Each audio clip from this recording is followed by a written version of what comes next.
السلام علیکم ورحمۃ اللہ وبرکاتہ۔ دوستو، آج میں آپ کی خدمت میں دشمن کو اندھا کرنے کے لیے، ظالم کو اندھا کرنے کے لیے، مطلب یہ کہ دشمن کے آنکھوں کے سامنے آپ کی جان، آپ کا مال، آپ کا کاروبار، آپ کی اولاد اوجھل ہو جائیں گے۔ آپ کی دشمن کو دکھائی نہیں دے گا اور وہ عاجز آ جائے گا، پریشان ہو جائے گا، کیونکہ دوستو آج دشمن آپ کے اوپر حملہ کر رہا ہوتا ہے، آپ کی جان پر، آپ کے مال پر، آپ کے اولاد پر، آپ کے کاروبار پر حملہ کرتا ہے، آپ کو پریشان کرتا ہے، ظلم پر ظلم کرتا ہے۔ تو آپ اپنے دشمن کے ظلم سے محفوظ ہو جائیں گے اور کیا کہ دشمن آپ کا اندھا ہو جائے گا انشاءاللہ العزیز۔ دوستو، یہ قرآنی دعا ہے، قرآن میں باضابطہ اللہ تبارک و تعالیٰ نے اس کا ذکر فرمایا ہے، اس آیت کو نازل فرمایا ہے۔ دوستو، اسکرین میں پہلے آپ حوالہ دیکھ لیجئے۔ حوالہ یہ ہے کہ سورہ یاسین آیت نمبر 9، اور آپ جانتے ہیں کہ ایسے بھی سورہ یاسین کی بہت ہی فضیلت ہے، بہت ہی مقام ہے۔ اللہ تبارک و تعالیٰ کے یہاں ہر لوگ جو ہے سورہ یاسین کی فضیلت کو سمجھتے ہیں۔ تو یہ سورہ یاسین کے آیت نمبر 9 ہے، اب اسکرین میں دیکھ لیجئے۔ بسم اللہ الرحمن الرحیم وجعلنا من بین ایدیہم سدا ومن خلفہم سدا فاغشیناہم فہم لا یبصرون۔ اس کا آپ سب سے پہلے ترجمہ دیکھ لیجئے تاکہ آپ کو اس کی طاقت اور اس کی تاثیر کا اندازہ ہو سکے۔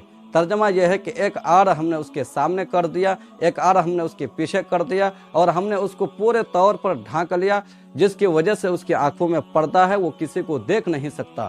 دوستو، ترجمہ ہی سے آپ کو اس کی طاقت کا، اس کی قوت کا اندازہ ہو گیا ہوگا۔ دوستو، بہت ہی اچھی دعا ہے، بہت ہی اچھا وظیفہ ہے، آپ اس کو ضرور اپنائیں۔ انشاءاللہ العزیز آپ کا دشمن اندھا ہو جائے گا، آپ کا ظالم اندھا ہو جائے گا، اور آپ اس کی شر سے، اس کی شرارت سے آپ محفوظ ہو جائیں گے انشاءاللہ العزیز۔ طریقہ یہ ہے کہ سب سے پہلے آپ کو 3 مرتبہ درود شریف پڑھنا ہے، پھر آپ کو 33 مرتبہ اس دعا کو پڑھنا ہے، اس وظیفے کو اپنانا ہے۔ وَجَعَلْنَا مِن بَيْنِ أَيْدِيهِمْ سَدًّا وَمِنْ خَلْفِهِمْ سَدًّا فَأَغْشَيْنَاهُمْ فَهُمْ لَا يُبْصِرُونَ۔ اس کو 33 مرتبہ پڑھنا ہے، پھر 3 مرتبہ لاسٹ میں درود شریف پڑھ کر کے آپ کو دعا کرنا ہے، اور اپنے مال پر، اپنی جان پر، اپنے آپ پر خود دم کر دینا ہے۔ انشاءاللہ العزیز کہتا ہوں دوستو، آپ کا دشمن ہلاک و برباد ہوگا، اندھا ہو جائے گا، آپ کا ظالم اندھا ہو جائے گا، پریشان ہو جائے گا، اور آپ اس کی شر سے، اس کی شرارت سے، اس کی بدماشی سے آپ انشاءاللہ العزیز محفوظ ہو جائیں گے۔ دوستو بہت ہی اچھی دعا ہے، آپ اس کو ضرور اپنائیں۔ دوستو، امید کرتا ہوں کہ آپ کو ہماری ویڈیو اچھی لگی ہوگی، پسند آئی ہوگی۔ اگر آپ کو واقعی میں اچھی لگی ہے، پسند آئی ہے، تو ویڈیو کو ضرور لائک کریں، شیئر کریں، اور سبسکرائب تو ضرور ہی کر دیئے دوستو، کیونکہ بہت ہی محنت لگتی ہے تحقیق کرنے میں، حل کرنے میں، ڈھونڈنے میں بہت ہی پریشانی ہوتی ہے۔ تو آپ کے لیے فرض بنتا ہے کہ آپ چینل کو ضرور ہی سبسکرائب کر دیجئے۔ دوستو، میں اپنی باتوں کو یہیں تک ختم کرتا ہوں۔